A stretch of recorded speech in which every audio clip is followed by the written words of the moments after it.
જનસેવા તેમજ ટિરોદર ગામના સમાજ રત્ન એવા અને હંમેશ લોકોની સેવા, લોકોના માટે કે જે લોકહિતની અંદર કહી શકાય કે જે સમાજ સેવાથી મહાન બનવું અને લોકોના દ્વારા જેમની પ્રતિમાનું નિર્માણ ગઈકાલે વિજાપુર તાલુકાના ટિરોદર ગામે કરવામાં આવ્યું હતું તેવા ચંદુ કાકાને આપણે મુલાકાત લીધી છે અને એમના જીવનમાં એમને ક્યારથી સેવા કરવાના જે એક પ્રેરણા આવી કે જે લોકો માટે ઘણી વખત આપણે જોતા હોઈએ છીએ કે લોકોની જોડે પૂંજી ખૂબ હોય છે પણ લોકસેવા માટેની કોઈ વાત આવતી હોય ત્યારે એ લોકો પાછા પડતા હોય છે. તો આવા એક સરસ સમાજ સેવક લોકો માટે હંમેશા તત્પર રહેતા હોય, અગ્રેસર રહેતા હોય એવા ચંદુ કાકાની સાથે આપણે બેઠા છીએ અને આજે એમની વિશેષ મુલાકાત લઈએ કે એમના જીવનની અંદર એમને કેવાથી પ્રેરણા આવી કે જે લોકોની સેવા કરવી અને કેમ કરવી. આજે એમને ટોટલી આપણે વિગતવાર માહિતી અને વિશેષ ઇન્ટરવ્યુ આપણે લઈશું. દાદા, સાવજ ન્યૂઝમાં આપનું હાર્દિક સ્વાગત છે. દાદા, ખાસ કરીને વાત કરીએ તો આપનો જન્મ કઈ જગ્યાએ થયેલો હતો? મારો જન્મ 1943માં ટિંટોરંગ ગામે ગરીબ પરિવારમાં થયો અને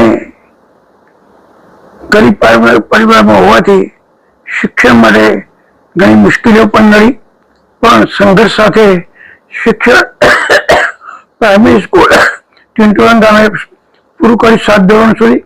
એ પછી 8મા ધોરણમાં પિલોઈ હાઈસ્કૂલમાં અભ્યાસ કર્યો. ત્યારબાદ સમૂહ હાઈસ્કૂલમાં 9, 10, 11 કરી અને 11 ધોરણ બોર્ડની પરીક્ષા આપ્યા પછી હું અમદાવાદ મુકામે ગયો. વલ્લભ વિદ્યાલયમાં પહેલું વર્ષ કર્યા બાદ અમદાવાદ આવ્યા પછી BA સુધી, ગ્રેજ્યુએટ સુધી અમદાવાદ મુકામે અભ્યાસ કર્યો અને એ સબ કોલેજ કાળમાં જ મારી સંગીની સાથે પ્રેમ લગ્ન સાથે મેં લગ્ન કર્યું અને ત્યારબાદ પોસ્ટ ગ્રેજ્યુએટ MA સુધીનું મેં અભ્યાસ અમદાવાદ મુકામે ગુજરાત યુનિવર્સિટીમાં કર્યો. ત્યારબાદ હું ગામમાં આવ્યો. ગામમાં આવ્યા પછી વિદ્યાર્થી અવસ્થામાં જ હું વિદ્યાર્થીઓના યુનિયનનો પ્રમુખ રહ્યો અને વિદ્યાર્થીઓની સમસ્યાનું નિરાકરણ લાવવા માટે મેં અથાગ પ્રયત્ન કર્યો. તે બાદ ગ્રેજ્યુએશન દરમિયાન પણ હું પોસ્ટ ગ્રેજ્યુએટ વર્ગમાં યુનિયનનો પ્રમુખ રહ્યો અને વિદ્યાર્થીઓના પ્રશ્નોનો નિકાલ કરી યુનિયનમાં લોકોની ચાહના મેળવી અને સરળ રીતે વિદ્યાર્થીના પ્રશ્નો ઉકેલ લાવવામાં હંમેશા હું તત્પર રહ્યો. એ વાત કરી છે. હવે ખાસ કરીને જે પ્રથમ વખતે આપનો પણ ઘણી જગ્યાએ જનસેવા કાર્યોની અંદર બહુ ખૂબ મોટો ફાળો રહેલો છે. તો આ જનસેવા કાર્ય માટે પહેલો વિચાર તમને ક્યાંથી આવ્યો? મારા ગ્રેજ્યુએશન પછી તરત જ તે સમયે બિહારમાં સતત 3 વર્ષ દુકાળ હતો એટલે LDS કોલેજના ટ્રસ્ટી મંડળે મને બિહારમાં ભોજનાલય માટે સેવા આપવા માટે મોકલ્યો. મેં સતત 6 મહિના ત્યાં રહીને ગરીબોના જમવાની વ્યવસ્થા માટે ભોજનાલયો શરૂ કર્યા અને ત્યાં ગરીબોના આશીર્વાદ લેવા માટે પ્રયત્ન કર્યો. એટલે મને જયપ્રકાશ નારાયણ પછી જે તે વખતના ચંદ્રશેખર પૂર્વકાલીન વડાપ્રધાન સાથે મેં વિદ્યાર્થી અવસ્થામાં પણ બિહાર દુષ્કાળ કાળમાં મને પ્રેરણા મળી અને ત્યાં સતત સ્વામિનારાયણને ગરીબોને ભોજનાલય ચલાવી તેમની સેવા કરી. જે શરૂઆત, પ્રથમ યોગદાન કઈ જગ્યાએ શરૂઆત કરી?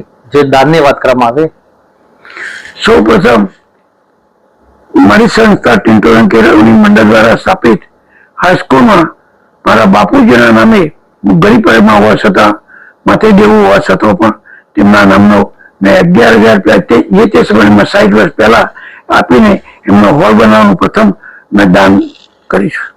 આ સિવાય પણ પૂર્વંપારા ગામે વારીગૃહ ગામમાં પાણીનો પ્રશ્ન હતો તો વારીગૃહમાં પણ મેં મારાથી યોગ શકે મેં જે તે વખતે 75 મહાત્મા રકમ આજથી 30-40 વર્ષ પહેલા મેં આપીને વારીગૃહ બનાવેલું. હવે આપે જે સમાજની સાથે જે રાજકીયના પણ કંઈક આપના જીવનની અંદર જે ભાગ ભજવ્યા છે, તો રાજકીય ક્ષેત્રની વાત કરીએ તો આપ ક્યારથી રાજકીય ક્ષેત્રમાં જોડાયા અને રાજકીય ક્ષેત્રમાં કયા કયા હોદ્દાઓ સુધી આપ રહ્યા છો? મેં મારું રાજકીય જીવન ટિન્ટોરન સેવા સહકારી મંડળી અને ગ્રામ પંચાયતથી શરૂ કર્યું. ટિન્ટોરન ગામમાં હું 15 વર્ષ સતત મંડળીના પ્રમુખ તરીકે સેવા આપી અને ગ્રામ પંચાયતના સરપંચ તરીકે પણ સેવા આપી. આ ઉપરાંત જાહેર જીવનમાં મેં શરૂઆત કરી 70-72 થી. તે વખતે પણ યુનિવર્સિટીમાં જનરલ સેક્રેટરી અને પ્રશ્નો ઉઠ્યા. એ પછી હું પહેલેથી જ મહાત્મા ગાંધીની સ્થાપના કરેલી સંસ્થા કોંગ્રેસનો શરૂઆતથી સ્વયંસેવક રહ્યો. તે બાદ કોંગ્રેસમાં પણ હું જેનાભાઈ દરજીના પ્રમુખ પદે ઉપપ્રમુખ રહીને કામ કર્યું. ત્યારબાદ જનતા દળમાં ચિમનલાલના પ્રમુખ પદે પણ મહામંત્રી રહીને જનતા દળમાં પ્રજાની સેવા કરી. આ ઉપરાંત સમગ્ર ગુજરાતી પ્રજાને લગતો પ્રશ્ન કે નબદામાં એની ઊંચાઈ વધારવા માટે સરકાર બી પ્રયત્ન કરતી હતી પણ એ નિષ્ફળ ગઈ. એ પછી જનતા દળનો ગુજરાતમાં સ્થાપના થઈ તો વીપીસીના નેતૃત્વ અને ચિમનભાઈના નેતૃત્વમાં દ્વારકાથી અધૂરા સુધી 1400 કિલોમીટરની 40 દિવસની પદયાત્રા મેં કરી અને આખરે વીપીસીએ નબદાની ઊંચાઈ વધારી. એ ગુજરાત માટે એક સફળતા હતી. દ્વારકાથી અજીરા નબદાની ઊંચાઈ વધારવા માટે જે પદયાત્રા કર્યા પછી ઉત્તર ગુજરાતના બધા જિલ્લા મારું બધે સ્વાગત કરી અને અભિનંદન પત્રો પણ આપ્યા કે ગુજરાતના પ્રશ્ન માટે આપે જે યોગદાન આપ્યું છે તે બદલ અમે તમારું સન્માન કરવા માટે સન્માન પત્ર આપીએ છીએ. ઉત્તર ગુજરાતના બધા જિલ્લાઓમાં મહેસાણા, બનાસકાંઠા, સાબરકાંઠા જિલ્લા અને પાટણ વગેરે જિલ્લાઓ મારું બધે સ્વાગત કરી સન્માન પત્ર આપ્યું છે. ગલે ટિન્ટોરન ગામે લોકફાળો ઉઘરાવીને મેં મારા જાહેર જીવનમાં અને મારા પુત્રોએ જે યોગદાન આપ્યું 1,25,00,000 જેવી મહત્વ રકમની જગ્યા અનેક સંસ્થાઓ અને ગામની સંસ્થાઓમાં મેં દાન કર્યું હતું. એના પ્રતિભાવ રૂપે ગઈકાલે મારું સ્ટેચ્યુ લોકફાળો ઉઘરાવીને બનાવવામાં આવ્યું છે અને જેના ઉદઘાટન ગુજરાતના આગેવાનો લોકસભાના સભ્યો પછી ભાજપ પાર્ટીના પ્રમુખ તથા ધારાસભ્ય અને રાજ્યસભાના સભ્યો વગેરે અનાવ કાર્યમાં ભાગ લીધો અને એમના વરદ હસ્તે મારા સ્ટેચ્યુ. આ ઉપરાંત વિરોધના ગામમાં પણ મેં 25 લાખ રૂપિયા જેવી મહત્વ રકમનું દાન કર્યું હતું. એની કદર રૂપિયાની મારી જાહેર જીવનની સેવાઓને ધ્યાનમાં રાખીને એ ગામમાં પણ લોકોએ લોકફાળો ઉઘરાવીને મારું સ્ટેચ્યુ મૂક્યું. ભારત સરકારના ગૃહમંત્રી અને સહકાર મંત્રી શ્રી અમિત શાહે એનું અને ઋષિભાઈએ અનાવરણનું સ્ટેચ્યુનું અનાવરણ કરેલું પણ છે. મારા જાહેર જીવનની શરૂઆતથી તે આજ સુધી પણ મેં કંઈ નાનું મોટું જે કામ કર્યા એના લોકોએ મારી કદર રૂપે આ સંસ્થાઓમાં એમને 2 જગ્યાએ સ્ટેચ્યુ મૂક્યા છે.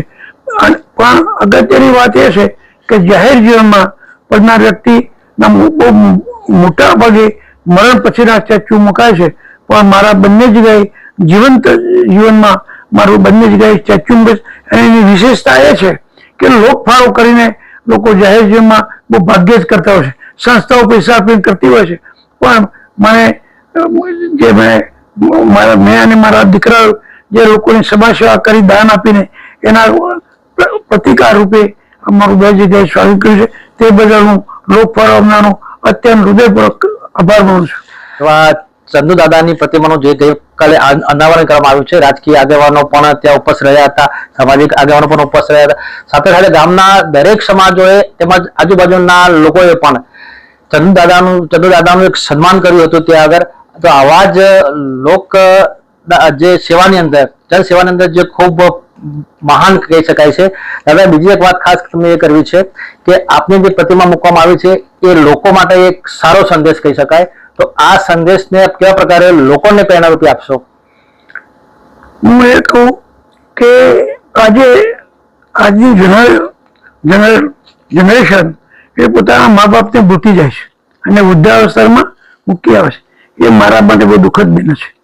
પોતાના દીકરાઓ કોઈ પણ ના હોય એ પોતાની મા બાપની સેવા આ સ્ટેચ્યુમાંથી પ્રેરણા લઈ એમના પણ મા બાપની જે યથાશક્તિ પ્રમાણે કંઈક કરવું પડે એ કરવું જોઈએ એવો મારો સંદેશ છે. તો આપણે વાત કરી કે જે ટીટોદન ગામના માનવંતા દાતાશ્રી અને સમાજનું ગૌરવ અને રત્ન એવા સેવા કાર્યોમાં યોગદાન આપનાર ચંદુદાદાની મુલાકાત કરી અને એ પ્રતિમા અને એમના થકી જે પણ એમને એમની જીવનની જે કથા અને વાત કરી છે એમાંથી ખરેખર આપણા જનસેવા રીતે માનવોને પણ આ એક ઉપદેશ લેવા જેવો છે. તો આજના ઇન્ટરવ્યુ માધ્યમથી આ એક જનસેવાનો સંદેશ આપણા સુધી પહોંચે અને આપ પણ એક સેવાકીય અને એક કાર્ય કરો એવી એક શુભ સંદેશ સાથે ચંદુદાદા આપનો પણ એક સાવધ નિધિ અંદર આપનો હાર્દિક સ્વાગત. તમે આપને ખૂબ સમય આપ્યો. આપનો ખૂબ ખૂબ આભાર. મારું ઇન્ટરવ્યુ લેવી અને પ્રજા સમક્ષ સંદેશ જાય એવું આપણે સારામાં સારું કામ કર્યું છે તે બદલ હું હૃદયપૂર્વક આપની સંસ્થાનો અને આપનો ખૂબ આભાર માનું છું.